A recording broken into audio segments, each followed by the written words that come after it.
Hate to say I told y'all, but I told y'all.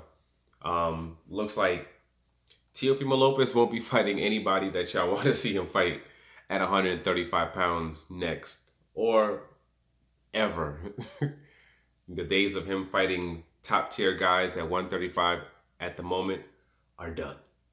And it came out where his father said that um, him fighting, him fighting a Javante Tank Davis, him fighting a Devin Haney, um, that those fights of those nature don't make sense at the present time. Like it doesn't make any sense whatsoever for him to face those guys. So, and also that even when it comes to Javante Tank Davis, that Teal is the A side somehow. He's the A side when it comes to that fight.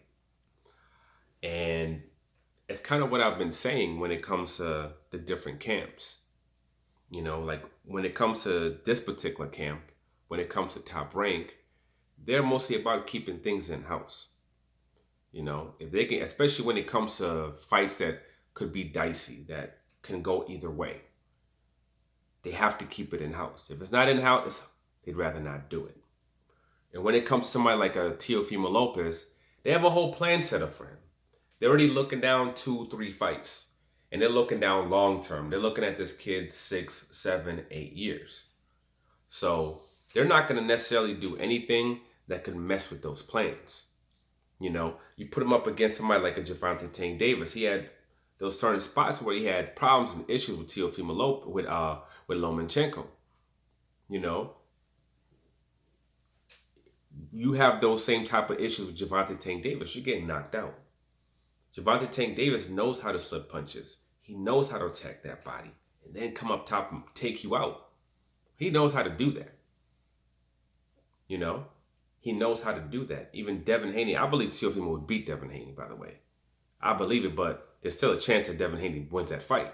So because that chance is there, they're not going to do that bout. They're not going to do it.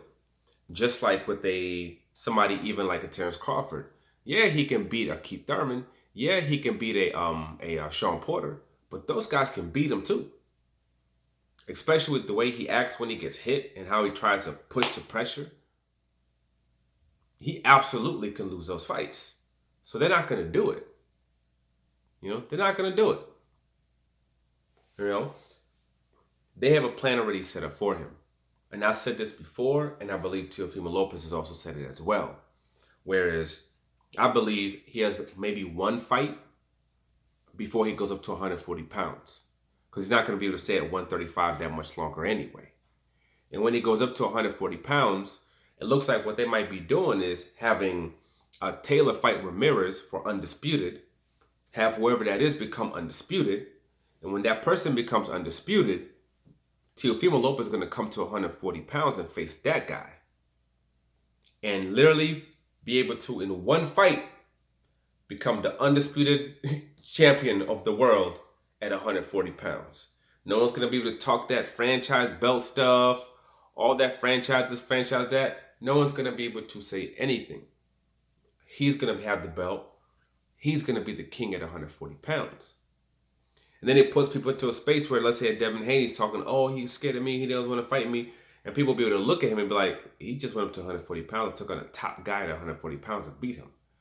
Who I believe, trust me, will be top 10 pound for pound in the world at that time. And they'll be able to say, Teofimo just faced 2 top 10 pound for pound fighters in the world and beat them. Like, what have you done? Fight Gamboa? That's what they're going to play. That's what they're going to say. That's what the narrative is going to be. And regardless of what anybody says, at that point, he's king of that division. And then at that point, I guess people can move up and then they can work their way into a position to fight him. Which at that point, he might even drop some of the belts and only keep 1 or 2. That could happen as well. But at that one point, he will be the undisputed champion at 140 pounds. And if he happens to lose, he loses to a top rank fighter. Then they can go ahead and have the rematch or whatever. But all the money stays in house. Whoever wins the bout becomes a bigger star, and it's all in house. which to them is better than him, whoever wins, losing a belt to a Gervonta Tank Davis, losing a belt to a Devin Haney. And the fight with Gervonta Tank Davis, that's a big pay-per-view. I'm thinking that's a 400,000 plus pay-per-view right there. That's a monstrous gate, But with Top Rank, they think long term. That upfront, that little chunky chunk money might look great to some other people, but they don't see that. They say, yeah, we can make this amount of money right now, or in a long period of time, we can make this much. So I'd rather go for this much, And in certain situations, I think it's smart to do so. And this, not necessarily. My thing was with like the Earl Spence and Canelo. Everybody's talking about, oh, well, Canelo's the big money fight. That's the big fight. So effing what? You might be doing the big fight, but long term, you might be losing money. If that man gets damaged, if he gets hurt, after he's done with that fight, if he loses, he's going to go to 154 and what? There's nothing at 154. There's no big fights at 154. His best, my belief, and like I said, I know I'm going to be in the minority in this. My thought process is you stay at 147. If you fight a Manny Pacquiao, even if you don't fight a Manny Pacquiao, you fight a Sean Porter and you fight, let's say, Keith Thurman beats Ugas and you fight Thurman, those two fights, that's the Canelo money right there.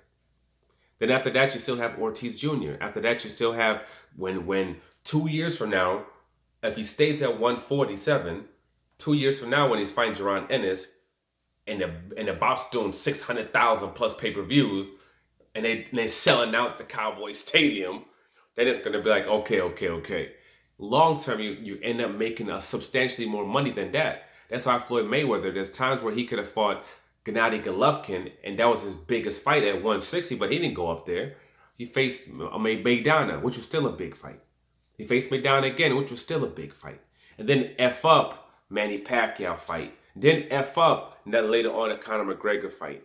Or if he wanted to continue, he could have did other fights after Manny Pacquiao and still made bread at 147 pounds.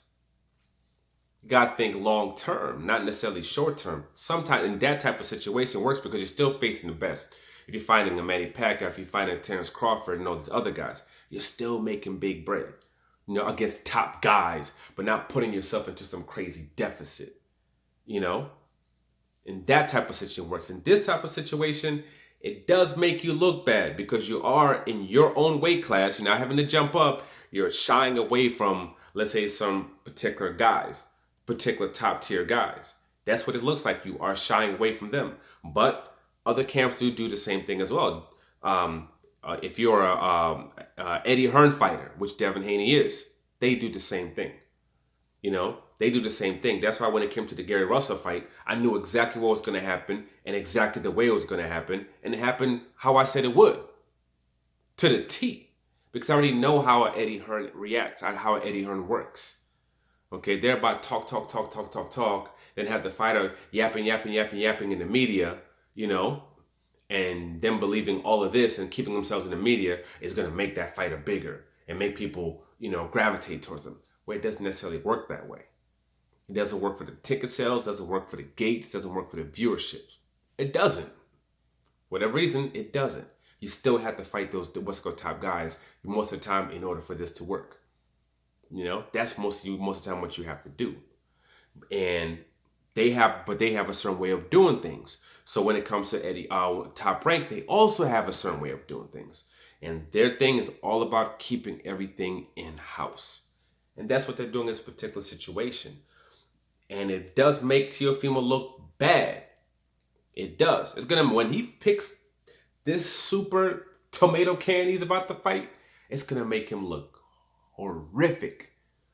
But if he ends up jumping up to 140 and taking on the undisputed champion at 140 pounds on ESPN in front of 2 million plus people and becoming undisputed at 140 pounds, he's not going to look too bad. But we'll see what happens, man. But that's how it's going to go. And we'll see if I'm right on this one. But for now, like, subscribe, share. I'm out.